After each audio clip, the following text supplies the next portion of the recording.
మంత్రివర్గ సభ్యులు గొట్టెపాటి రవి గారు, నారాయణ గారు, స్వచ్ఛాంధ్ర కార్పొరేషన్ చైర్మన్ పట్టాభిరామ్ గారు, సెక్రటరీ సురేష్ గారు, అదే సమయంలో జిల్లా కలెక్టర్ గారు, మార్గదర్శి అయినటువంటి వైకుంఠం వెంకటరమణ గారు, మార్గదర్శి అయినటువంటి యాగంటి వెంకటేశ్వర గారు, వేదిక పైన బంగారు కుటుంబ సభ్యులందరూ చాలామంది వచ్చారు. ఈరోజు నేను మాచర్లకు వచ్చినప్పుడు అఖండ స్వాగతం పలికిన సోదరి సోదరమణులందరికీ స్వాగతం, సుస్వాగతం. మీ ఉత్సాహం చూస్తే ఎప్పుడూ ఉత్సాహంగా ఉంటారు, కానీ ఈరోజు మాచర్లకు స్వతంత్రం వచ్చింది. అందరూ కూడా మీ ముఖాల్లో ఆనందం కనపడుస్తూ ఉంది. ఈ ఆనందం శాశ్వతంగా ఉండాలని కోరుకుంటున్నాను. నిలబెట్టే బాధ్యత మాచర్ల ప్రజానీకం ఉంది, అవునా కాదా అని మిమ్మల్ని అడుగుతున్నా.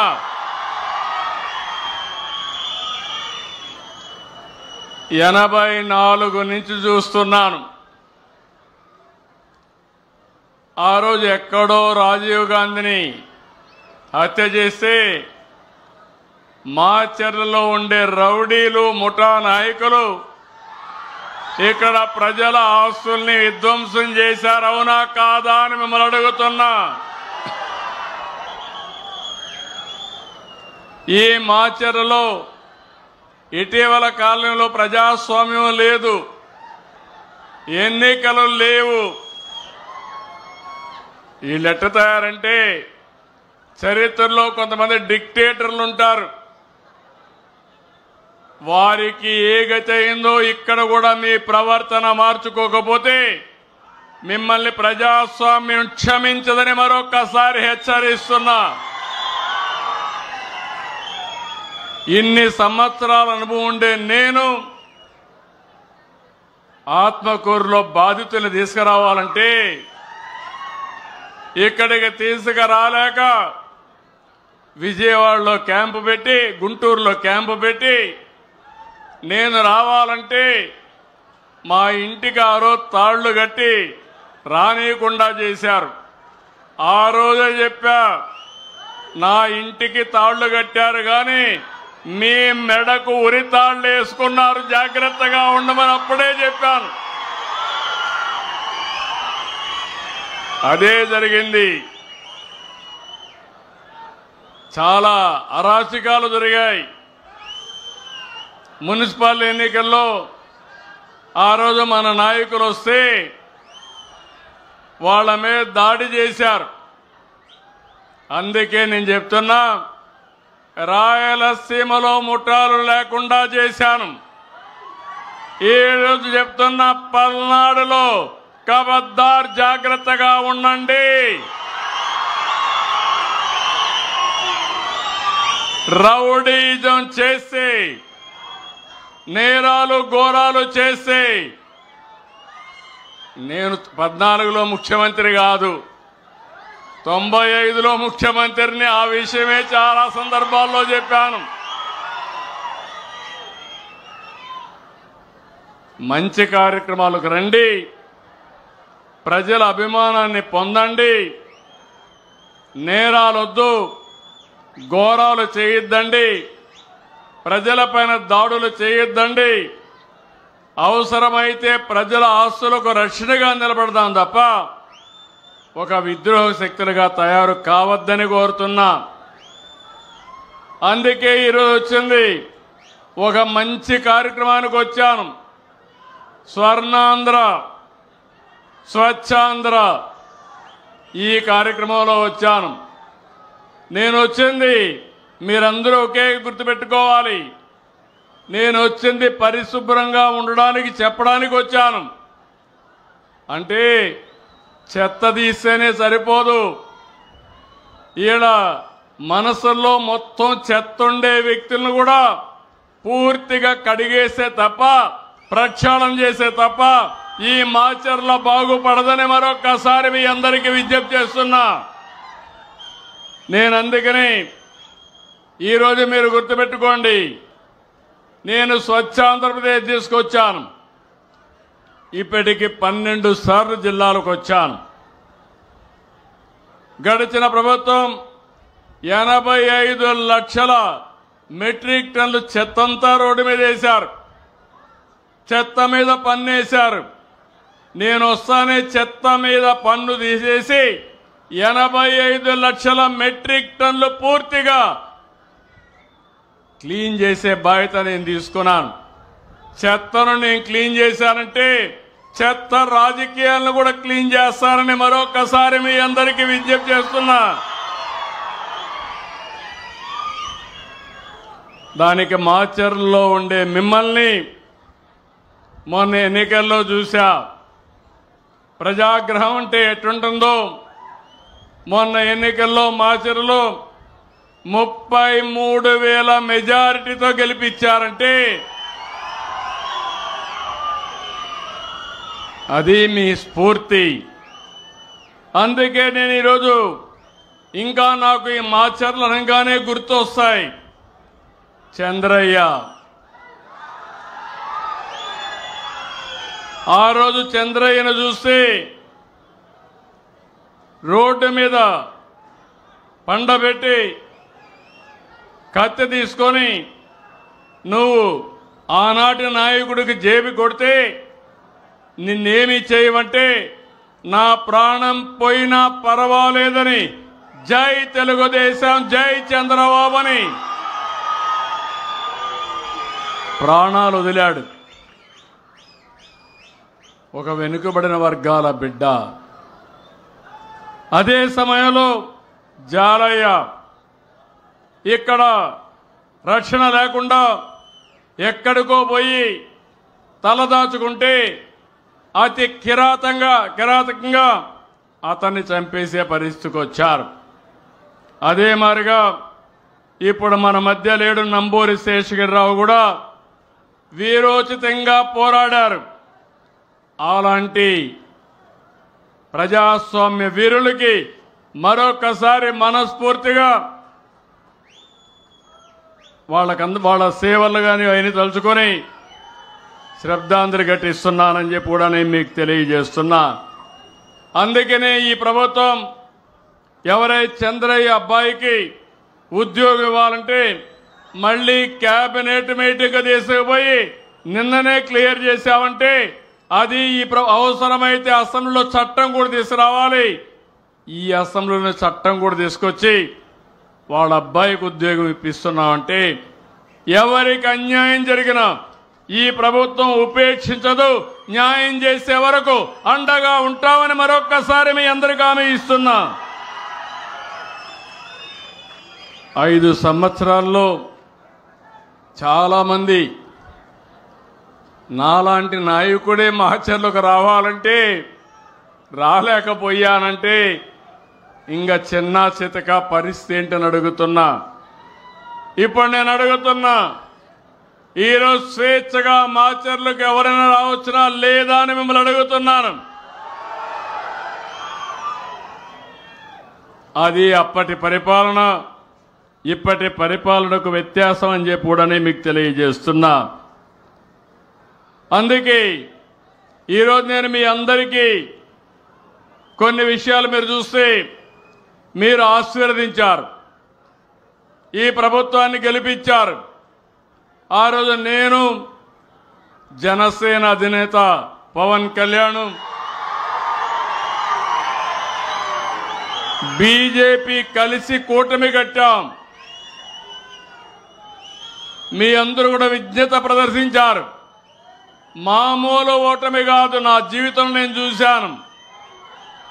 ఎప్పుడు కూడా ఏ పార్టీకి అన్ని తక్కువ సీట్లు రాలేదు. ఇంకొక పక్క గెలుపు చూస్తే 94% స్ట్రైక్ రేట్తో గెలిపించారంటే అది మీరు చూపించిన చొరవ.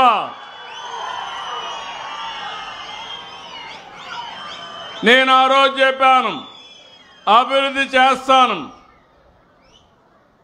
ఆదాయాన్ని పెంచుతాను, అదే సమయంలో సంక్షేమ కార్యక్రమాలు కూడా చేస్తానని చెప్పాను. సూపర్ 6 ఇచ్చాం. తమ్ముళ్ళు ఈరోజు మా ఆడబిడ్డలు ఉన్నారు, చెప్పాలి ఏమమ్మా ఆనందంగా ఉన్నారా లేదా అని మా ఆడబిడ్డలు అడుగుతున్నా. తల్లికి వందనం. అంత మునుపు కూడా చెప్పారు, ఎంతమంది పిల్లలుంటే అంతమందికి ఇస్తామని ఒక్కరికే చెప్పి మోసం చేసి ఈరోజు తల్లికి వందనం, ఎంతమంది పిల్లలుంటే అంతమంది పిల్లలకి తల్లికి వందనం ఇచ్చినటువంటి కూటమి ఇది. మొన్నైతే కొంతమంది వచ్చి మా ఇంట్లో 7 మంది ఉన్నారు, 7 మందికి వచ్చిందంటే నేను చాలా ఆనందపడ్డానని చెప్పి కూడా నేను మీకు తెలియజేస్తున్నా. ఎందుకంటే జనాభా కూడా తగ్గిపోతా ఉంది, పిల్లల భారం అనుకుంటున్నారు. అందుకే 15,000 రూపాయలు ఇవ్వడమే కాకుండా ఆ పిల్లల పెంపకంలో ప్రభుత్వం కూడా భాగస్వామిగా ఉంటే జనాభా కూడా మెయింటైన్ అవుతుంది. ఈ విధంగా 2 రాబోయే రోజుల్లో ప్రజలే ఆస్తి, మన పిల్లలే మనకు ఆస్తి. చాలా దేశాల్లో జనాభా లేకుండా అవస్థపడుతున్నారు, మనకు మాత్రం ఇంకా పిల్లలు ఉన్నారు కానీ ఇప్పుడిప్పుడే తగ్గే స్థాయికి వచ్చింది. అందుకే 67 లక్షల మందికి ఒకేసారి 10,000 కోట్ల రూపాయలు డీబీటీ ఇచ్చిన ఏకైక కార్యక్రమం తల్లికి వందనం అని చెప్పి నేను మీకు తెలియజేస్తున్నా. మొన్ననే శ్రీశక్తి మా ఆడబిడ్డలు ఈరోజు జల్సాగా ఎక్కడికి పోవాలన్నా ఎవరికి అడిగే పరిస్థితి లేకుండా బస్సు ఎక్కితే నేరుగా ఎక్కడికి కావాలంటే అక్కడికి వెళ్ళి, ఒక దేవాలయానికి పోవాలంటే దేవాలయానికి వెళ్ళి అక్కడే ప్రసాదం ఉచితంగా పెడతారు, భోజనం కూడా ఉచితంగా ఉంటుంది, దేవుడు కూడా ఆశీర్వదిస్తాడు, మళ్ళీ తిరిగి వచ్చే పరిస్థితి వస్తుంది. ఒక మహిళ ఎక్కడన్నా పని చేసుకోవాలంటే ఎలాంటి ఇబ్బందులు లేకుండా ఇక్కడి నుంచి నరసరావుపేటకు పోతారా, విజయవాడ గుంటూరుకు పోతారా, ఎక్కడికైనా పోయి పని చేసుకుని వచ్చే పరిస్థితి వస్తుంది. నేను ఎప్పుడు మా ఆడబిడ్డలు నమ్మాను, నాకు ఒక నమ్మకం, అందుకే డాక్రా సంఘాలు పెట్టాను. ఆడబిడ్డ సంక్షేమం కోసం ఆడబిడ్డ సంరక్షణ పథకాన్ని తీసుకొచ్చాను. ఆ రోజుట్లోనే 5,000 మీ బ్యాంకులో అకౌంట్ వేశాను. ఆడబిడ్డల కోసం అనేక కార్యక్రమాలు, పండుగ కానుకలు ఇచ్చాం, ఇంకో పక్క రివాల్వింగ్ ఫండ్ ఇచ్చాం. మీ అందరికీ ఎప్పటికప్పుడు ఉద్యోగాల్లో కాలేజీల్లో 33% రిజర్వేషన్ కూడా తీసుకొచ్చాం. ఈరోజు దీనివల్ల నాకు ఒక నమ్మకం ఉంది, మా ఆడబిడ్డలు బయట వచ్చేది మొదలు పెడితే ఆర్థిక బలోపేతం అవుతుంది, మీ ఆలోచన విధానమే మారుతుంది. నిన్నటి వరకు 50%కే పరిమితమైన అభివృద్ధి ఈరోజు రాష్ట్రంలో 100కు 100% చేసే పరిస్థితి వస్తామంటే అదే మా ఆడబిడ్డల కృషి అని చెప్పి కూడా నేను మీకు తెలియజేస్తున్నా. ఇది కాకుండా దీపం నేనే పెట్టాను, సిలిండర్ నేనే ఇచ్చాను, ఆ రోజుట్లో ఉచితంగా ఇప్పించాను. మళ్ళీ ఈరోజు 3 సిలిండర్లు ఉచితంగా మా ఆడబిడ్డలకు ఇస్తున్నాం. ₹1 ఖర్చు లేకుండా వంట కూడా మీరు చేసుకోవచ్చు. ఇది కాకుండా ఇక్కడుండి రైతులందరికీ 20,000 రూపాయలు అన్నదాత సుఖీభవ. కేంద్రం 6,000 ఇస్తుంది, మనం 14,000 ఇస్తాం. మొదటి విడత 7,000 వేసాం, ఇంకా 13,000 మీ అకౌంట్లో వేసే బాధ్యత మేము తీసుకుంటామని చెప్పి నేను మీకు తెలియజేస్తున్నా. 47 లక్షల మందికి 3,173 కోట్లు ఒకేసారి వేసాం. నిన్నే మీరు చూస్తే యువగళం ఆ రోజు చెప్పాం, ఉద్యోగాలు ఇస్తా అన్నాం, 1 పైసా అవినీతి లేకుండా 16,347 మందికి ఉద్యోగాలు ఇచ్చిన ఘనత ఒక్క సంవత్సరంలో పూర్తి చేసిన ఘనత ఈ పార్టీదని చెప్పి కూడా నేను మీకు తెలియజేస్తున్నా. నైపుణ్య స్కిల్ డెవలప్మెంట్ చేయించాం, 1,00,000 మందికి ఉద్యోగాలు ఇచ్చాం, 10 లక్షల కోట్ల రూపాయలు పెట్టుబడులు వచ్చాయి, 9 లక్షల మందికి ఉద్యోగాలు వస్తాయి. నేను ఒకటే చెప్తున్నా మా తమ్ముళ్ళందరికీ, ఆ రోజు చెప్పా, ఈరోజు చెప్తున్నా, మీరు చదువుకుంటే ఉద్యోగాలు వచ్చే విధంగా ఏ విధంగా పెట్టుబడులు తేవాలనో తెస్తామని చెప్పి కూడా నేను మీకు తెలియజేస్తున్నా. నేను నెలకు 2 రోజులు, ఒకటి స్వచ్ఛాంధ్ర కార్యక్రమం, రెండవ కార్యక్రమం పేదల సేవలో కార్యక్రమం.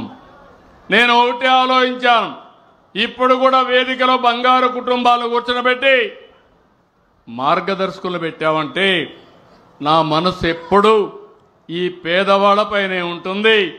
పేదరికం లేని సమాజాన్ని నిర్మాణమే ధ్యేయంగా నేను పనిచేస్తున్నా. ఏ పని చేసినా పేదవాళ్ల కోసమే చేస్తానని మీకు హామీ ఇస్తున్నా. అందుకే 64 లక్షల మందికి పింఛన్లు నేను సవాలు విసురుతున్నా. ఏ రాష్ట్రంలోనే ఇస్తున్నారా అని మిమ్మల్ని అడుగుతున్నా. 4,000, 6,000, 10,000, 15,000, సంవత్సరానికి 34,000 కోట్ల రూపాయలు 64 లక్షల మందికి ఇచ్చే ఏకైక రాష్ట్రం, ఏకైక కార్యక్రమం ఎన్టీఆర్ భరోసా.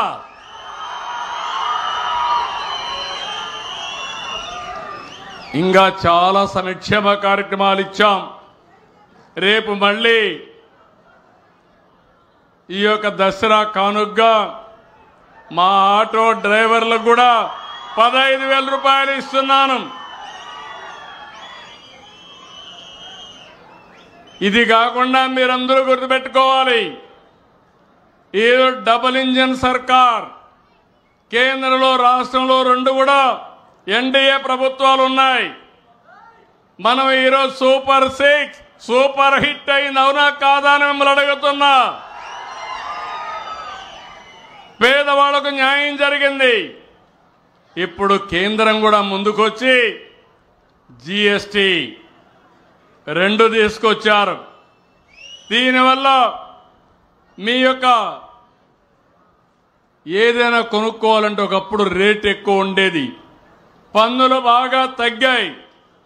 పన్నులు తగ్గి రేపు దసరాకు కానీ దీపావళికి కానీ నిజమైన దసరా, నిజమైన దీపావళి మనం చేసుకునే పరిస్థితికి వస్తాం. ఒకప్పుడు 5 రకాలు ఉండేటివి, 5, 12, 18, 28 స్లాబులు ఉండేటివి. ఇప్పుడు 2 వచ్చాయి. అన్ని ట్యాక్సులు రద్దు చేసిన ఒకటి వచ్చింది.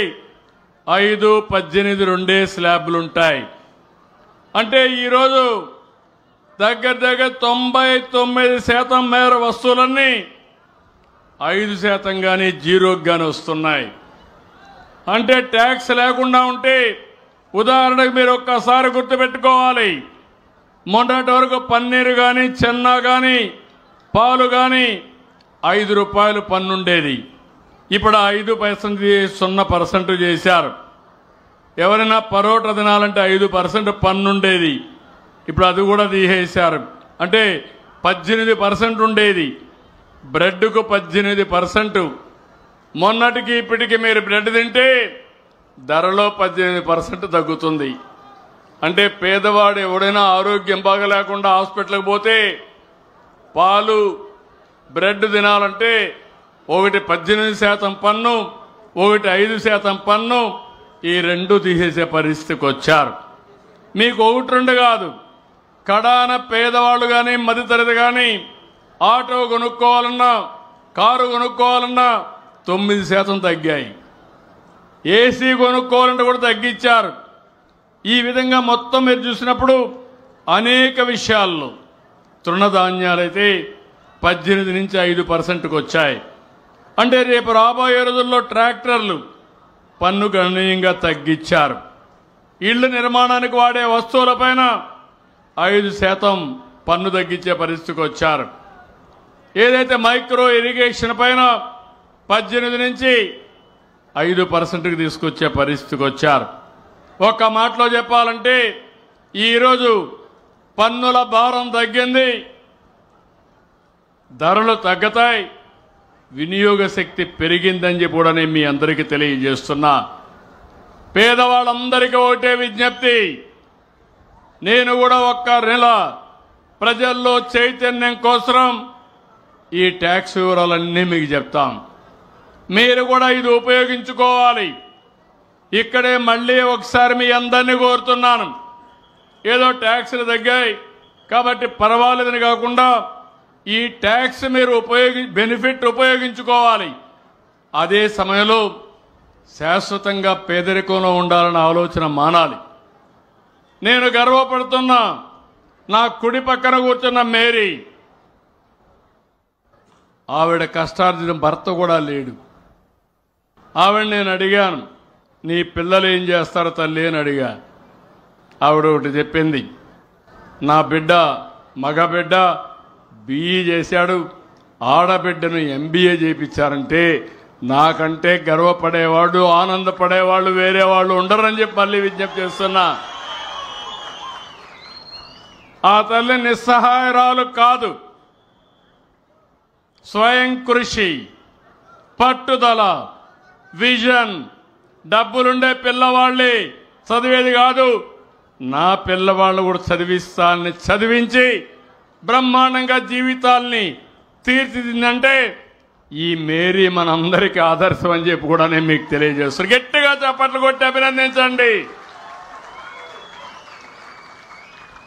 ఇంకో పక్క రమణ గారు ఉన్నారు, రమణ గారు ఉన్నారు. ఆవిడ కూతురు ఇక్కడే ఉంది, డిగ్రీ చేపిస్తా ఉంది. నేను గర్వపడుతున్నా, ఇది స్ఫూర్తి. అందుకే నేను P4 పెట్టి పిల్లల్ని బాగా చదివిస్తే మీ జీవితాలు బాగుపడతాయనే ఉద్దేశంతో నేను ఈ కార్యక్రమానికి శ్రీకారం చుట్టాను. మీరందరూ గుర్తుపెట్టుకోవాల్సిన అవసరం ఉంది. వాళ్ళిద్దరిని కూడా గట్టిగా చప్పట్లు కొట్టి అభినందించండి. అది స్ఫూర్తి. ఒకప్పుడు నేను ఒక మాట చెప్పాను, మీ పిల్లల్ని బాగా చదివించండి, IT చదివించండి. పైకి వస్తారంటే గ్రామాల్లో ఉండే తల్లిదండ్రులు దగ్గరుండే టౌన్కి వచ్చి అక్కడ ఇల్లు పెట్టుకొని పిల్లలు చదివించారు. దాంతో ఈరోజు మీరు చూస్తే ఆ రోజు చదివించిన పిల్లలు ITలో బ్రహ్మాండంగా రాణించి హైదరాబాదుకు, బెంగళూరు లాంటి సిటీలకు వెళ్ళి అక్కడి నుంచి విదేశాలకు వెళ్ళారు.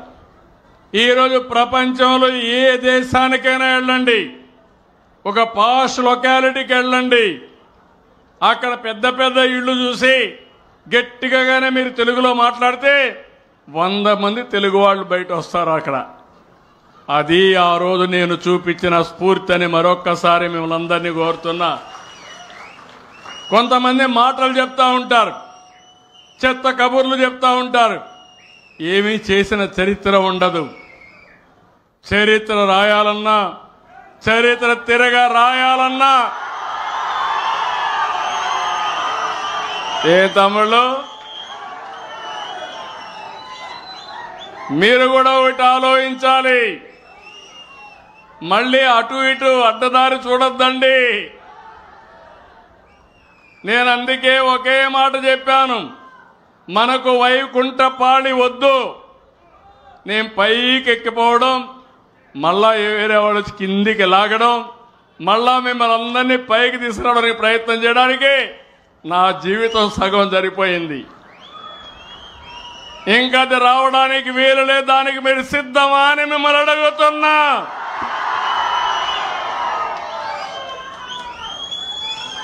నా లక్ష్యం ఒకటే, అందరికీ ఆదాయం పెరగాలి. ఆదాయం పెరుగుతుంది, ఆ మాట కూడా చెప్తున్నా. ఒకప్పుడు మీరు బస్తాలు మోసేవాళ్ళు, మడకలు దున్నేవాళ్ళు, దుక్కి చేసేవాళ్ళు. చాలా కష్టపడేవాళ్ళం. ఇప్పుడు శారీరక కష్టం కాదు కావాల్సింది, మేధో శక్తితో పనిచేయాలి. మీ అందరి దగ్గర సెల్ ఫోన్లు ఉన్నాయా లేవా? ఒకప్పుడు ఒక సర్టిఫికెట్ కావాలంటే ఆఫీస్ చుట్టూ ఊరు తిరిగేవాళ్ళు. పిల్లలు చదువుకోవాలంటే క్యాస్ట్ సర్టిఫికెట్ ఇవ్వాలి, ఇన్కమ్ సర్టిఫికెట్ ఇవ్వాలి, నేటివిటీ ఇవ్వాలి. దీనికోసం ఎంఆర్ఓ సరిపోతే తిప్పిందే తిప్పుడు. ఇప్పుడు ఎవ్వరి దయాదర్శనాల అవసరం లేదు. WhatsApp governance. ఏ పని కావాలన్నా ఫోన్ తీసుకొని మీరు కొడితే ఆ పని అయ్యి మళ్ళా మీకు చెప్పే బాధ్యత నాదని మరొక్కసారి మీ అందరికీ హామీ ఇస్తున్నా. ఎవరైనా పని చేయకపోతే ఏ ద్వారా స్టడీ చేసి నేరుగా పని చేయని వ్యక్తుల దగ్గరికే వస్తానని మరొక్కసారి మీ అందరికీ హామీ ఇస్తున్నా. మీరు సమాచారం నాకు ఇవ్వండి, నేను అందరినీ గౌరవిస్తా. పనికాడ మాత్రం రాజీ లేదు. పేదల్ని వేధించద్దండి ఎవరు కానీ, రాజకీయ నాయకుడు కానీ లేకపోతే ఆ అధికారులు కానీ. పేదలకు స్వేచ్ఛనిచ్చే బాధ్యత, అవినీతి రహిత పాలన ఇచ్చే బాధ్యత నేను తీసుకుంటానని చెప్పి నేను మీ అందరికీ హామీ ఇస్తున్నా. అందుకే 730 సేవలు ఈరోజు వాట్సాప్లో ఇస్తున్నాం. ఎంతమంది వాడుకున్నారు? చేలు పైకెత్తండి. చాలా మంది వాడుతున్నారు, ఇంకా చాలా మంది వాడుకోవాలి. క్యాంపెయిన్ కూడా చేస్తున్న గ్రామాల్లో, టౌన్లో సెక్రటరియట్ని పంపించి తెలియకపోతే నేర్పించి, ఒకవేళ తెలిసిన ఉంటే మీరు 10 మందికి సహాయం చేసేట్టుగా ఈ కార్యక్రమానికి కూడా శ్రీకారం చుట్టాం. ఇంకొక విషయం కూడా మనం ఒక్కసారి గుర్తుపెట్టుకోవాల్సిన అవసరం ఉంది. ఈరోజు రాష్ట్రంలో మున్సిపల్ అడ్మినిస్ట్రేషన్ కానీ మన డిప్యూటీ సీఎం పవన్ కళ్యాణ్ గారు కానీ ఇద్దరు కలిసి పరిశుభ్రమైన నగరాలు, పరిశుభ్రమైన గ్రామాల కోసం పనిచేస్తున్నారు. అందుకే మీరు ఒక్కసారి చూస్తే నేను ముఖ్యమంత్రి అయినప్పుడు 83 లక్షల లెగసీ వేస్ట్ ఉండేది. కుప్పలు కుప్పలుగా అడవులు తయారు చేసే పరిస్థితికి వచ్చారు. అది చూస్తే నాకు చాలా బాధ కలిగింది.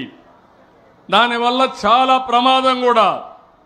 అక్కడ వర్షాలు పడతాయి, వర్షాల్లో ఇదంతా కూడా తడిచిపోయిన తర్వాత భూగర్భ జలాలు మొత్తం కలుషితం అయిపోతాయి. ఒక దిక్కడ భూగర్భ జలాలు కలుషితం అయితే ఎంతవరకు అది పర్కులేట్ అయితే ఆ ప్రాంతం అంతా కలుషితం అయిపోతుంది. ఆ స్మెల్ చూస్తే భయంకరమైన వాసన. ఆ స్మెల్తో లేనిపోని రోగాలు వస్తాయి. అలాంటివి చేసిపోయారు ఈరోజు. అందుకే నేను ఆ రోజు నారాయణ గారికి ఒక మాట చెప్పాను, మున్సిపాలిటీకి ఒక మాట చెప్పాను. అక్టోబర్ 2 గాంధీ జయంతి నాటికి 100% లెగసీ వేస్ట్ తీయాలని చెప్పాను. మొత్తం తీసిన ఘనత ఈరోజు నారాయణ గారికి, ఆ డిపార్ట్మెంట్కి దక్కిందని చెప్పి నేను మీకు తెలియజేస్తున్నా. గట్టిగా చప్పట్లు కొట్టి అభినందించండి ఇలాంటి మంచి పని చేసినప్పుడు.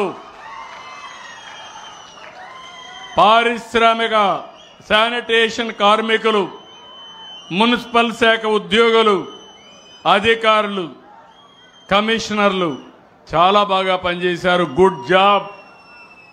ఈరోజు కూడా నేను ఒక చిన్న పని ఇచ్చి వచ్చా. ఇక్కడే ఒక యాదవ కాలనీ ఉంది. మొత్తం ఇంట్లో పేడంతా తీసుకొచ్చి రోడ్డు మీద వేశారు.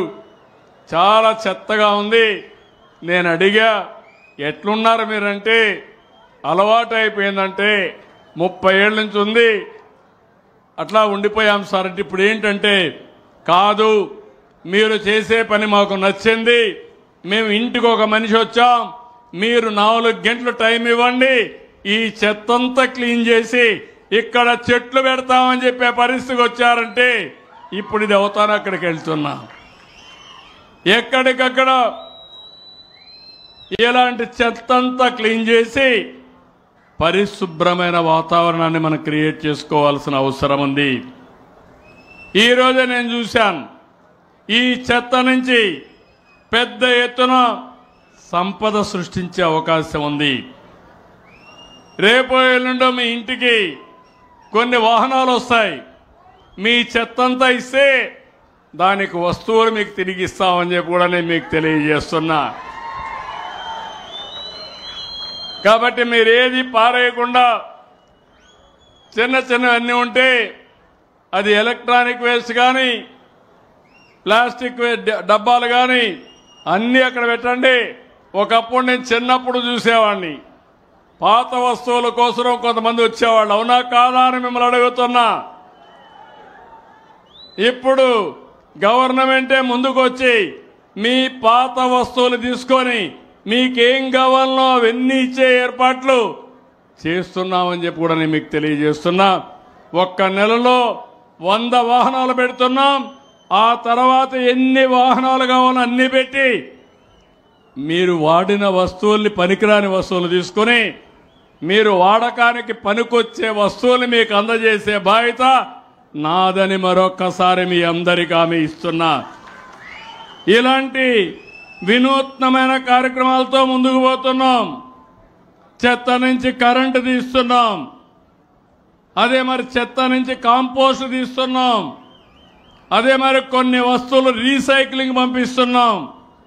దీనివల్ల సర్క్యులర్ ఎకానమీ బాగుపడుతుంది. విశాఖ, గుంటూరులో వేస్ట్ ఎనర్జీ ప్లాంట్స్ ఉన్నాయి. తొందరలోనే రాజమండ్రి, నెల్లూరు, కడప, కర్నూలులో కొత్త ప్లాంట్స్ వస్తాయి. అదే సమయంలో ప్లాస్టిక్ ఫ్రీ ఏపీగా తయారు చేస్తాం.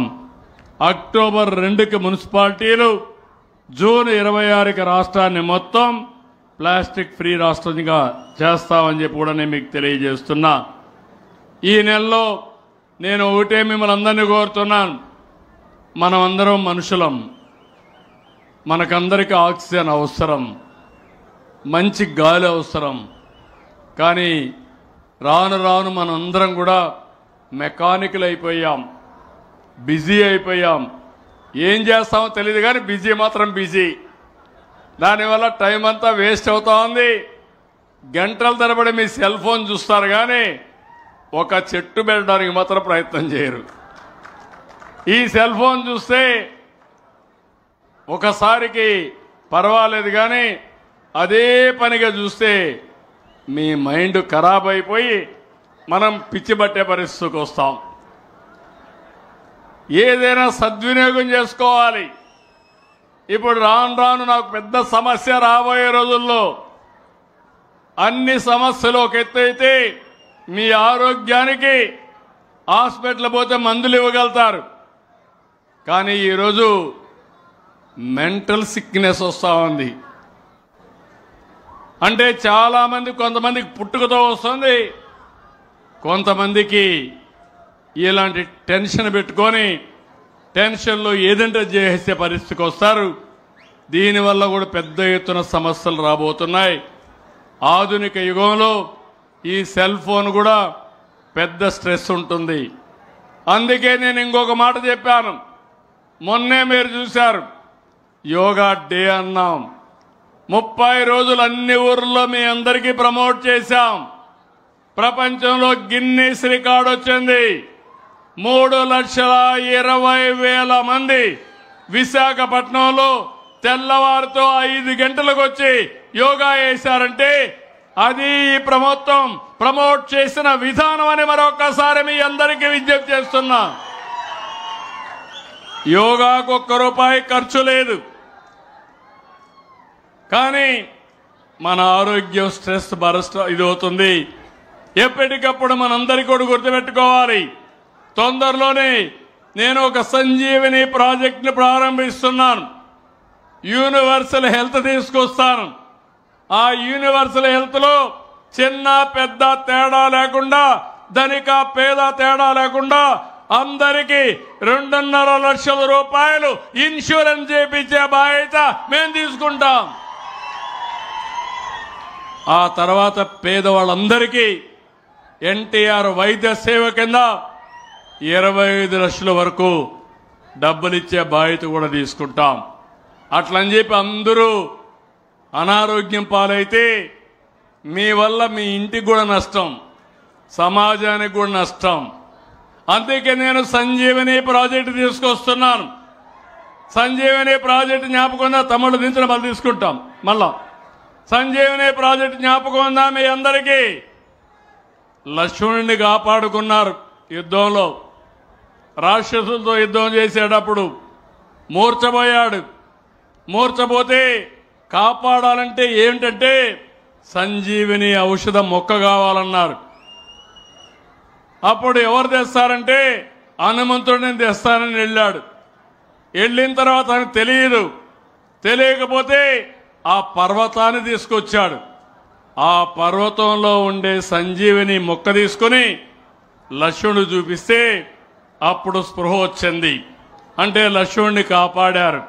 అట్లనే ప్రపంచంలో ఉండే మన రోగాలకు ఎలాంటి నాలెడ్జ్ కావాలన్నా అది తీసుకొచ్చి మీ ఇంటి దగ్గరనే మీకు ట్రీట్మెంట్ ఇచ్చే విధంగా సంజీవని ప్రాజెక్ట్ వస్తుంది.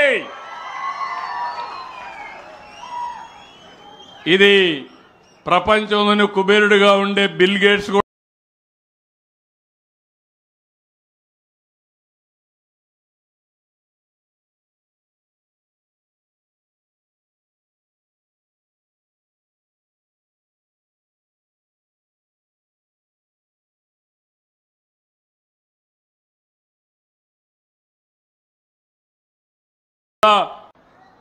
అదే మాదిరిగా రియల్ టైం హాస్పిటల్కి రాకుండా ఇంటి దగ్గరే ఉండి మిమ్మల్ని మానిటర్ చేసే విధానం, అవసరమైతే హాస్పిటల్కి వస్తే సమర్థవంతంగా ట్రీట్ చేసే మెకానిజానికి తొందరలోనే శ్రీకారం చుడతాం. అందుకే నేను మిమ్మల్ని అందరినీ కోరుతున్నా. ఈరోజు ఇంకొక పక్క మీరు గుర్తుపెట్టుకోవాలి, స్వచ్ఛ ఆంధ్రప్రదేశ్ అంటే రోడ్లు క్లీన్గా ఉండడమే కాదు, పరిసరాలు శుభ్రంగా ఉండడమే కాదు, మురికి కాలువలో ఉండే మురుగునీరు ట్రీట్మెంట్ చేయడమే కాదు, ఎక్కడికక్కడ గ్రీన్గా ఉండాలి, చెట్లు పెట్టాలి. ఆ విధంగా నేను ఒకటే ఆలోచిస్తున్నాను. 2047కు ఆంధ్రప్రదేశ్లో 50% గ్రీన్ కవర్ ఉండాలి. ఈరోజు చెట్లు లేకుండా పోయినాయి, కానీ ఇటీవల పెడుతూ వస్తున్నాం. ఇప్పటికి 31% గ్రీన్ కవర్ ఉంది. ఈ సంవత్సరం నుంచి ప్రతి సంవత్సరానికి ఒక చెట్లు పెట్టే కార్యక్రమానికి ముందుకిచ్చి రాబోయే 4-5 సంవత్సరాల్లో 37% పోతాం. నేను ఇక్కడి నుంచి మిమ్మల్ని అందరినీ కోరుతున్నాను, ప్రతి ఒక్క ఇంటిలో ప్రతి ఒక్క మనిషి ఒక చెట్టు పెట్టాలి. ఇది మన బాధ్యత. చెట్టు పెట్టకపోతే మీకు గాలి పీల్చే హక్కే లేదు. గాలి పీల్చకపోతే ఏమవుతారు మీరు? ఏమవుతారు? కాబట్టి స్వచ్ఛమైన గాలి కావాలంటే చెట్టు పెట్టే బాధ్యత మనందరిది అని చెప్పి నేను మీకు తెలియజేస్తున్నా. రేపు రాబోయే రోజుల్లో 17 నుంచి అక్టోబర్ 2 వరకు స్వచ్ఛతా హీ సేవా కార్యక్రమం స్టార్ట్ అవుతుంది. క్లీన్నెస్ మీద పెద్ద ఎత్తున ఒక ఉద్యమం చేస్తున్నాం. దీనిపైన మీరు చూస్తే మిత్ర సురక్షిత శిబిరాలు ఇవన్నీ కూడా పెట్టి పారిశుద్ధ కార్మికులకైతే 1 కోటి వరకు ఇన్సూరెన్స్ కూడా క్రియేట్ చేసే పరిస్థితికి వచ్చాం. అందుకే అక్టోబర్ 2న సఫాయి మిత్రులు, శానిటేషన్ వర్కర్లు, అదే మరి టాప్ యూఎల్బీస్ అన్నీ కలిసి స్వచ్ఛంద వాలంటీర్లు, జిల్లా కలెక్టర్లు అందరినీ సత్కరించాలి. రాష్ట్రంలో కూడా మీరు ఒకసారి చూస్తే ఎవరైతే బాగా చేశారో వాళ్ళందరినీ 16 విభాగాల్లో 52 రాష్ట్ర స్థాయి, 1421 మంది జిల్లా స్థాయిలో స్వచ్ఛ ఆంధ్ర అవార్డులు ప్రదానం చేస్తున్నాం. నేను ఒకటే ఆలోచిస్తున్నాను, నేను ఒక్కడే నెలకొక్క రోజు తిరిగితే లాభం లేదు. నాకు కొన్ని లక్షల మంది స్వచ్ఛంద సేవకులు అవసరం, ప్రజల్లో చైతన్యం అవసరం. మేము కూడా పూర్తిగా సహకరిస్తామని ముందుకు రావాల్సిన బాధ్యత 5 కోట్ల ప్రజలపైన ఉంది. పిలిపిస్తున్నా ఈ మాచర్లలో ప్రతి ఒక్కరికి నా పిలుపు ఏంటంటే మీరు కూడా ముందుకు రండి. స్వచ్ఛాంధ్ర ఒక స్వచ్ఛంద సేవా కార్యక్రమం. ప్రతి ఒక్కరిలో ఆలోచన విధానం మారాలి, బాధ్యతగా తీసుకోవాల్సిన అవసరం ఉంది. అప్పుడే ఇది సాధ్యమని చెప్పి నేను మీకు తెలియజేస్తున్నా. అందుకే ఈరోజు ఈ కార్యక్రమంలో ఇక్కడికి వచ్చినప్పుడు చాలా వరకు ముందుకు పోతున్నాం. ఇక్కడనే మాచర్ల మోడల్ మున్సిపాలిటీగా బ్రహ్మానంద రెడ్డి గారు ఉన్నారు. ఆయన ఆధ్వర్యంలో, ఎంపీ ఆధ్వర్యంలో తొందరలోనే మాచర్ల ఒక ఆదర్శ మాచర్లగా తయారు చేసే బాధ్యత, ఒక మోడల్ మున్సిపాలిటీగా తయారు చేసే బాధ్యత మనందరిది. ఇంటి దగ్గరే తడి పొడి చెత్త వేరు చేయడం, వంటింటి చెత్తతో కాంపోస్ట్ తయారు చేసుకోవడం, సింగిల్ యూజ్ ప్లాస్టిక్ దూరంగా ఉండడం. ఇది ఒక్కరోజు కాదు, అనునిత్యం. నేను ఇప్పుడు చూశాను, ఇక్కడే పశువులు ఇంటి దగ్గరనే ఉన్నాయి, పేడ రోడ్డు మీద ఉంది. ఈ రెండు వచ్చిన తర్వాత పరిశుభ్రం ఏ విధంగా అనుకుంటామని నేను అడుగుతున్నా, మన ఆరోగ్యం ఏ విధంగా భద్రత ఉంటుందని అడుగుతున్నా. అందుకే నేను నారాయణ గారికి చెప్పాను, టౌన్లో మెయిన్ రోడ్స్ ఉంటాయి, అక్కడి నుంచి ఆ రోడ్లన్నీ కూడా ఆలోచించుకొని ఎన్ని పశువులు ఉన్నాయో ఒకసారి చూసుకొని పశువులకు ఒక హాస్టల్ పెడతాం. నిన్నటి వరకు పిల్లలకే హాస్టల్ పెట్టాం, వృద్ధులకు హాస్టల్ పెట్టాం, ఇప్పుడు పశువులకి హాస్టల్స్ పెడతాం. దానివల్ల అక్కడే మీ పశువులన్నీ అక్కడే ఉంటాయి, షెడ్లు కట్టిస్తాం. దానికి కావలసిన గడ్డి కానీ అవన్నీ కూడా తెప్పిస్తాం. ఒకప్పుడు యాదవులు కానీ కురబా కానీ గొర్రెలు మేపేవాళ్ళు, ఆ గొర్రెలు పోతా ఉండేటివి. ఓసారి ఇక్కడ మేపుకోవడానికి మేత ఉండేది కాదు, రాష్ట్రం అంతా తిరిగేవారు. నేను సమైక్య ఆంధ్రప్రదేశ్లో ముఖ్యమంత్రిగా చూశాను. మహబూబ్ నగర్లో ఉండే గొర్రెలు కాకినాడకు వచ్చి 6 నెలలు మేపుకొని తిరిగిపోయేవాళ్ళు. ఆ గొర్రెల పైన మందలు పెట్టేవాళ్ళు రైతుల కోసం. ఒక్కొక్క రాత్రి ఇక్కడ ఉండేటివి. ఆ విధంగా వాళ్ళ జీవితాలు నేను చూశాను. పండుగల లీవు లేకుంటే ఆరోగ్యం బాగాలేకపోయినా, ఇంట్లో ఎవరైనా సరే పెళ్ళైనా ఆ రోజు పశువులు మాత్రం మేపాల్సిందే. అందుకే నేను ఒకటి చెప్పాను, భవిష్యత్తులో మీ వృత్తిని గౌరవించి మీ గొర్రెలు కూడా మీ ఇంటి దగ్గర కాకుండా మీ ఇంటి దగ్గరలోనే ఒక పార్క్ మారి కట్టి అందరికీ షెడ్లు పెట్టి అక్కడ మీ గొర్రెలు మేపుకోవడానికి పూర్తిగా సహకరిస్తా. బయట పోవాల్సిన పని లేదు, ఫీడ్ కూడా అక్కడే ఇచ్చే అవకాశం వస్తుందని చెప్పి కూడా నేను మీకు తెలియజేస్తున్నా. ఎందుకంటే ఈరోజు మనందరం చూస్తే బీసీలకు అందరికీ చేతి వృత్తులు కుల వృత్తులు పూర్తిగా పోయినాయి. వాళ్ళకు ఆస్తులు లేవు, వాళ్ళకు అండగా నిలబడాలి. నేను మళ్ళీ చెప్తున్నా, తెలుగుదేశం పార్టీకి అండగా ఉన్నది, తెలుగుదేశం పార్టీకి వెన్నెముక బీసీ వర్గాలని మరొక్కసారి మీ అందరికీ విజ్ఞప్తి చేస్తున్నా. అలాంటి వారిని కాపాడుకోవడానికి ఆధునిక యుగంలో ఏ విధంగా చేయాలనో అవన్నీ చేస్తామని చెప్పి కూడా నేను మీకు తెలియజేసుకుంటున్నాను. ఇక్కడికి వచ్చినప్పుడు మొత్తం ఈ నియోజకవర్గంలో ఇప్పుడే మన వాళ్ళు చెప్పారు, లావు చెప్పాడు, బ్రహ్మానంద రెడ్డి గారు చెప్పారు.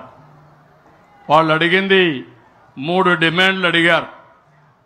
ఈ 3 డిమాండ్లు కూడా మీరు ఒక్కసారి చూస్తే నాకు పల్నాడు పైన ఎనలేని అభిమానం. దానికి కారణం మీరు నష్టపోయారు. ఈరోజు రాష్ట్రంలో పల్నాడు జిల్లా తలసరి ఆదాయంలో తక్కువ ఉంది. పల్నాడు జిల్లాలో మాచర్ల తలసరి ఆదాయం తక్కువ ఉంది. తలసరి ఆదాయం తక్కువ ఉందంటే పేదరికం ఎక్కువగా ఉందని అర్థం. అందుకే నేను ఆలోచిస్తున్నాను, దీని మీద ప్రత్యేక శ్రద్ధ పెడతాను. కలెక్టర్ గారికి కూడా ఆదేశాలు ఇస్తున్నా, మీరు కూడా వర్కౌట్ చేయండి. ప్రత్యేకమైన నిధులు ఇస్తాం, శ్రద్ధ పెడతాం. అన్ని ప్రాంతాలతో సమానంగా మాచర్ల పల్నాడుని అభివృద్ధి చేసే బాధ్యత ఈ ప్రభుత్వం తీసుకుంటాం. మీరు కూడా గుర్తుపెట్టుకోవాల్సింది, ఇక్కడ 2 కార్యక్రమాలు, జేజేఎం జల్ జీవన్ మిషన్, దీని ద్వారా మొత్తం మాచర్ల గురజాల ప్రతి ఇంటికి నీళ్లు ఇచ్చే బాధ్యత 3 ఏళ్లలో పూర్తి చేసే బాధ్యత నాదని మరొకసారి హామీ ఇస్తున్నా. 2 మాచర్ల టౌన్ కి నీళ్లిచ్చే బాధ్యత, ఏదైతే అమృతలో పూర్తిగా నీళ్లిచ్చి మాచర్లని ఎక్కడ కూడా నీళ్ల సమస్య లేకుండా చేసే బాధ్యత ఈ ప్రభుత్వం తీసుకుంటామని చెప్పి నేను మీకు తెలియజేస్తున్నా. ఇది కాకుండా 3వది పల్నాడు జీవనాడి వరికపుడి సెల 60 సంవత్సరాల స్వప్నం, చిరకాల కోరిక, 6 డికేడ్స్ కోరిక కాబట్టి దాన్ని సఫలీకృతం చేసే బాధ్యత, సాధించే బాధ్యత నాదని మరొకసారి మీ అందరికీ హామీ ఇస్తున్నా.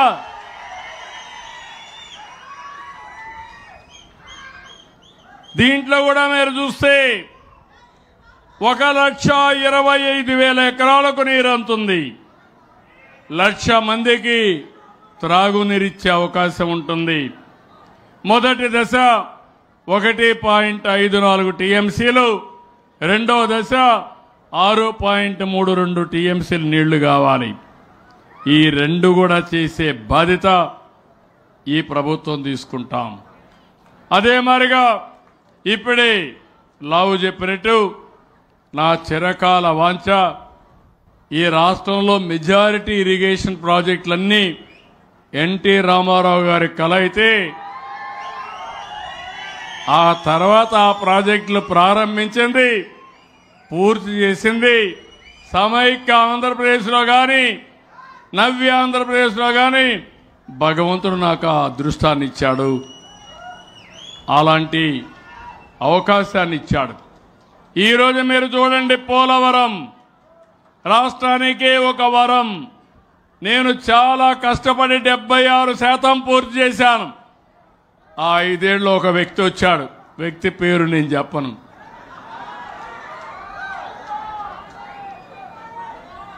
ప్రజావేదికతో విధ్వంసంతో ప్రారంభించి రాష్ట్రానికి వరమైనటువంటి పోలవరాన్ని కూడా విధ్వంసం చేసే పరిస్థితికి వచ్చాడు. డయాఫామ్ వాళ్ళు కొట్టుకోబోయే పరిస్థితి వచ్చింది. నేనుంటే 2020కి నీళ్లు ఇచ్చేవాళ్ళం. ఇప్పుడు మళ్ళీ నేను వచ్చిన తర్వాత 400 కోట్లు పెట్టి గోదావరి పాలైపోతే ఇప్పుడు 1000 కోట్లు పెట్టి మళ్ళా దాన్ని పూర్తి చేసి 2027కి జాతికి అంకితం చేసే బాధ్యత ఈ ప్రభుత్వం తీసుకున్నాం. కేంద్రం కూడా పూర్తిగా సహకరించింది. అదైన తర్వాత ఆలోచిస్తున్నాను, ఏ రాష్ట్రానికి లేనటువంటి అవకాశం మనకు ఒకటి ఉంది. వంశధార శ్రీకాకుళం మధ్యలో చిన్న చిన్న నదులు వాగులు అన్నీ ఉంటాయి. గోదావరి జిల్లాలు, కృష్ణా ఇక్కడ పారుతూ, మీ దగ్గర కూడా నాగార్జున సాగర్ ఉంది, కానీ మాచర్లకు మాత్రం నీళ్లు లేవు. పక్కనే నాగార్జున సాగర్. ఇక్కడి నుంచి రాయలసీమకు పోతే పెన్నా నది ఎండిపోయే పరిస్థితికి వచ్చింది. మళ్ళీ అన్ని నదుల్ని జీవనదులుగా చేసే బాధ్యత మన రాష్ట్రంలో ప్రతి ఒక్క ఎకరాకు నీళ్లు ఇచ్చే బాధ్యత, అన్ని నదుల్ని అనుసంధానం చేసే బాధ్యత ఈ ప్రభుత్వం తీసుకుంటాం. ఇప్పటికే గోదావరి కృష్ణా కలిపాం. తొందరలో గోదావరి వంశధార కలుపుతాం. అక్కడి నుంచి నేరుగా కృష్ణా నుంచి మళ్ళీ నీళ్లు తీసుకొచ్చి కృష్ణదేవరాయలు గారు చెప్పినట్టు నాగార్జున సాగర్ కుడి కాలువ కూడా నీళ్లు పడేస్తాం. ఇప్పటి వరకు కృష్ణా డెల్టాకే ఇచ్చాం. కుడి కాలువకు నీళ్లు ఇస్తే ఇంకా చివరి భూములకు కూడా సమస్య లేదు. ఈ సంవత్సరం ప్రస్తుతానికి 94% మేజర్ మీడియం ఇరిగేషన్ ప్రాజెక్టులో జల కళ కనపడుస్తా ఉందంటే అది ఈ ప్రభుత్వానికి ఉండే దూరదృష్టి అని చెప్పి నేను మీ అందరికీ విజ్ఞప్తి చేస్తున్నా. కాబట్టి ఈ 3 పనులు కూడా చేస్తాం. ఈ 3 పనుల వల్ల ఈ ప్రాంతంలో ఎలాంటి ఇబ్బంది లేకుండా ఒక పక్క వరికపుడి సెల, ఇంకో పక్క నీళ్లు నాగార్జున సాగర్కు వచ్చే విధంగా, ఇంకో పక్క ఏదైతే జేజేఎంలో ఇంటింటికి కొళాయి ఇచ్చే బాధ్యత, అమృతలో పట్టణం నీళ్లు ఇచ్చే బాధ్యత, కొళాయిలు పెట్టే బాధ్యత, ఇంటింటికి ఇచ్చే బాధ్యత తీసుకుంటాం. అదే మరి ఇంకోటి అడిగారు, ఏవైతే మిరప బోర్డు కావాలన్నారు. నేను తప్పకుండా ప్రయత్నం చేస్తాను. కానీ అది వచ్చే వరకు ఇంట్లో కూర్చుంటామని మీరు మాత్రం యూరియా వేసి మిరప పండిస్తే కొనేవాళ్ళు లేరు. ఒకప్పుడు టెస్టింగ్ ఉండేది కాదు. ఏదో మనం పంపిస్తే కొన్ని సందర్భాల్లో పొగాకులో కూడా ఏ విధంగా మోసాలు జరిగాయో మనం చూసాం గత చరిత్ర. ఇప్పుడంతా టెక్నాలజీ వచ్చేసింది. అందరూ కూడా టెస్ట్ చేస్తున్నారు. టెస్ట్ చేసి పెస్టిసైడ్స్ ఎక్కువ ఉంటే, ఫెర్టిలైజర్స్ ఎక్కువ ఉంటే రిజెక్ట్ చేసి పంపించేస్తున్నారు. మీరు పండించిన పంట గంగపాలయ్యే పరిస్థితి వస్తుంది. నేను నిన్న మొన్న చూశాను, యూరియా వేయాలంటున్నారు. దేనికోసం అడుగుతున్నా, నేను ఒకటే ఆలోచిస్తున్నా, రైతులందరికీ విజ్ఞప్తి చేస్తున్నా, యూరియా ఊరికే వస్తుందని ఎక్కువ వేస్తే దానివల్ల అనర్థాలు ఇంకా ఎక్కువ ఉంటాయి. ఈరోజు పంజాబ్ ఉంది, ప్రతిరోజు ఒకప్పుడు దేశానికి అన్నం పెట్టారు. ఈరోజు వాళ్ళు పండించిన పంటలు తిని ఎవ్రీడే 2 ట్రైన్లు ఢిల్లీకి వెళ్తున్నాయి. ఆ 2 ట్రైన్లు కూడా క్యాన్సర్ పేషెంట్తో వెళ్లే పరిస్థితికి వచ్చారు ట్రీట్మెంట్ కోసం. మన ఆరోగ్యం ముఖ్యం. అందుకే నేను ఒక మాట చెప్పాను, మనిషి ఆరోగ్యానికి పౌష్టికాహారం ముఖ్యం. భూమి ఆరోగ్యానికి న్యూట్రియంట్స్ అవసరం. ఈ విషయం మీరు గుర్తుపెట్టుకోవాలి. ఈరోజు మనం న్యూట్రియంట్స్ పైన ఆధారపడడం లేదు. మనిషికి ఎట్లయితే స్టీరాయిడ్స్ ఇస్తామో భూమికి కూడా స్టీరాయిడ్స్ ఇస్తున్నాం. ఆ స్టీరాయిడ్సే యూరియా, ఆ స్టీరాయిడ్సే కెమికల్ ఫెర్టిలైజర్స్. నేను చిన్నప్పుడు చూశాను, మా తల్లిదండ్రులు వ్యవసాయానికి మాత్రం అమ్మకానికి ఒక పంట, ఇంటికి ఒక పంట వేసేవాళ్ళు. ఇంటికేసే పంటకు మాత్రం ఎరువులు వేసేవాళ్ళు కాదు. వేపాకు తీసుకొని వేప నీరు అవన్నీ కొట్టేవాళ్ళు. అంటే శాస్త్రీయంగా చేసేవాళ్ళు. ఈరోజు మనందరం మారిపోతున్నాం. ప్రపంచంలో కూడా తెలివితేటలు మారిపోయినాయి. శాస్త్ర పరిజ్ఞానం మారింది. టెస్టులు చేస్తున్నారు. టెస్టులు చేస్తే దీంట్లో కానీ రెసిడ్యూ ఉంటే రిజెక్ట్ చేసేస్తున్నారు, లేకుంటే ధర కూడా ఇవ్వడంలా. అందుకే రైతాంగంలో ఒక స్ఫూర్తి రావాలి, ఒక చైతన్యం రావాలి. తప్పకుండా నేను మిరప బోర్డు కోసం ట్రై చేస్తాను. అదే సమయంలో మనము పండించే పంట ప్రకృతి సేద్యం కూడా, అందుకే నేను తీసుకొచ్చా దూరదృష్టితో ఆలోచించి. ఈరోజు ప్రకృతి సేద్యం బాగా పికప్ అవుతా ఉంది. టెక్నాలజీ వచ్చింది, డ్రోన్లు వచ్చాయి. డ్రోన్లు కానీ సెటిలైట్ కానీ ఇవన్నీ ఉపయోగించుకోగలిగితే చాలా వరకు వ్యవసాయాన్ని కూడా లాభసాటిగా చేసుకునే పరిస్థితి వస్తుంది. ఇక్కడికి వచ్చినప్పుడు ఎమ్మెల్యే గారు అడిగినట్టు ఈ నియోజకవర్గ మున్సిపాలిటీ అభివృద్ధికి 50 కోట్ల రూపాయలు అదనంగా అమృత కాకుండా డబ్బులు ఇచ్చే బాధ్యత నేను తీసుకుంటానని చెప్పి నేను మీకు తెలియజేస్తున్నా. ఇంకో పక్క 100 పడకల ఆసుపత్రి కావాలన్నారు, అది కూడా శాంక్షన్ చేస్తాం. ప్రతి నియోజకవర్గానికి ఒక 100 పడకల ఆసుపత్రి ఇవ్వాలనుకుంటున్నాం. అది ఏ విధంగా పెట్టాలనో తొందరలోనే ఫైనలైజ్ చేస్తామని చెప్పి కూడా నేను మీకు తెలియజేస్తున్నా. ఇంకో పక్కన పల్నాడు ఉత్సవాల్ని జిల్లా కలెక్టర్గా ఆదేశాలు ఇస్తున్నా. ప్రభుత్వం పూర్తిగా సహకరిస్తాం. టూరిజానికి ప్రాధాన్యత ఇస్తున్నాం. పల్నాడుకు చరిత్ర ఉంది. ఆ చరిత్ర ఉపయోగించుకొని పల్నాడు ఉత్సవాల్ని ఘనంగా చేయాల్సిందిగా జిల్లా కలెక్టర్ని ఆదేశిస్తున్నానని చెప్పి కూడా నేను మీకు తెలియజేస్తున్నా. కాబట్టి ఇవన్నీ కూడా మీరు గుర్తుపెట్టుకోవాల్సింది. భవిష్యత్తులో ఏ విధంగా చేయాలనో వర్కౌట్ చేయాల్సి కోరుతూ ఇప్పుడు ఫైనల్గా 5 నిమిషాలు ఒక బంగారు కుటుంబాలు కొత్త కాన్సెప్ట్ తీసుకొచ్చాం. నేను ఇచ్చే సంక్షేమ కార్యక్రమాలన్నీ ఇస్తా. నేను కష్టపడేది డబ్బులుండే వాళ్ళ కోసమే కాదు. సంపద లేకపోతే ఆదాయం పెరగదు. అప్పుడు కావాల్సింది పారిశ్రామికవేత్తలు కూడా కావాలి. అదే సమయంలో మన వాళ్ళకు ఉద్యోగాలు కూడా కావాలి. ఒక పక్క నేను ఇంకొక ప్రోగ్రాం కూడా ఇచ్చాను. ప్రతి ఇంటికి ఒక ఆంటర్‌ప్రెన్యూర్ని తయారు చేయాలనుకున్నాను. నేను ఒకప్పుడు ఒక ఇంటికి ఒక ఐటీ ప్రొఫెషనల్ అన్నాను. పేదరిక నిర్మూలన కోసం ఒక్కొక్క ఇంటికి ఒక ఎంఎస్ఎంఈ ఆంటర్‌ప్రెన్యూర్ని తయారు చేయడానికి నేను ముందుకు వస్తున్నా. ఇవన్నీ చేస్తూనే సమాజంలో ఉండే ప్రతి ఒక్కరికి పిలిపించాను. నేనున్నాను. గవర్నమెంట్ స్కూల్లో చదువుకున్నాను. మా టీచర్కి జీతం ఎవరిచ్చారు? ఆ రోజు ప్రభుత్వ పన్నులు కడితే ఆ పన్నుల ద్వారా చదువుకున్నాం. ప్రతి ఒక్కరూ అంతే. ఒక ఇండస్ట్రీ పెట్టినా, ఒక చదువుకున్నా, లేకపోతే ఊర్లో రోడ్డు వేసినా, లేకపోతే మంచినీళ్ళు వచ్చినా ఇవన్నీ ట్యాక్స్ పేయర్స్ మనీనే. ఈరోజు మనం పైకి వచ్చాం. కానీ మనతో సమానంగా పుట్టిన వాళ్ళు మన ఊర్లో ఇంకా పేదరికంలో ఉన్నారు. అందుకే ఒకప్పుడు నేను జన్మభూమి పిలిపించాను. జన్మభూమి పిలుస్తుంది, రా కదిలి రా అంటే ఎన్ఆర్ఐలు కూడా ముందుకొచ్చి బ్రహ్మాండంగా పనిచేశారు. ఈరోజు అది సమాజం కోసం నేను చేశాను. ఈరోజు నేను ఒకటే కోరుతున్నాను, వ్యక్తుల కోసం చేస్తున్నాను, కుటుంబాల కోసం చేస్తున్నాను. మనతో పుట్టిన కుటుంబాలు ఇంకా పేదరికంలో ఉన్నాయి.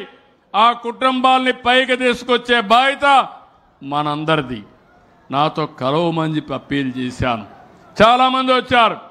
నేను ఒకటే చెప్తున్నాను, ఈరోజు P4 అనే కార్యక్రమం ఒక వినూత్నమైన కార్యక్రమం. ఇది కూడా పబ్లిక్ ప్రైవేట్ పీపుల్స్ పార్ట్నర్షిప్. ప్రతి ఒక్క కుటుంబాన్ని అధ్యయనం చేసి వాళ్ళకు అండగా నిలబడడం, చేయూతనివ్వడం, అవసరమైతే 10 రూపాయలు ఖర్చు పెట్టడం, మంచి ఆలోచనలు ఇవ్వడం. ఈరోజు వాళ్ళకు ఉండే పరిస్థితిలో మంచిగా కూడా ఆలోచించారు. ఎందుకంటే వాళ్ళ ఆలోచన అంతా నిద్ర లేస్తే పని చేస్తే తప్ప కడుపు గడవని పరిస్థితి.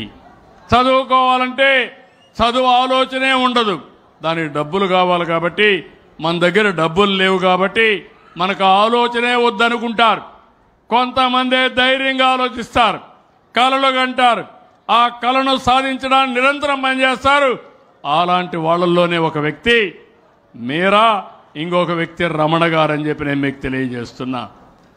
చాలా మంది ఇబ్బందుల్లో ఉన్నారు. వాళ్ళకి చేయూతనివ్వాలని 2 మార్గాలుగా ఆలోచించాం. పేదరికంలో ఉండే వాళ్ళందరినీ బంగారు కుటుంబాలుగా, ఇంకో పక్క పైకి వచ్చిన వాళ్ళు మార్గదర్శకులుగా ఎంపిక చేశాం. నేను ఒకటే చెప్తున్నాను, నాకు 10 నిమిషాలు టైం ఉంటే 10 మందికి సహాయం చేయడం తప్ప, ఆదుకోవడం తప్ప ఇంకొక కార్యక్రమం నాకు లేదని చెప్పి కూడా నేను మీకు తెలియజేస్తున్నా. అందుకే ఇప్పుడు వీళ్ళిద్దరిని కూడా నేను చేసే ఈ యొక్క ఉద్యమం, నేను చేసే ఈ మంచి కార్యక్రమంలో నేను కూడా మీరు గుర్తుపెట్టుకోవాలి, 45 సంవత్సరాలుగా రాజకీయాల్లో ఉన్నాను. 15-16 సంవత్సరాలుగా అధికారంలో ఉన్నాం. ఎన్టీ రామారావు గారు అధికారంలో 8 ఏళ్లు ఉన్నారు. మేము చేసిన పనుల వల్ల తర్వాత వచ్చిన గవర్నమెంట్లు కూడా కొన్ని మంచి చేస్తే దానివల్ల కూడా మీరు బాగుపడ్డారు, పైకి వచ్చారు.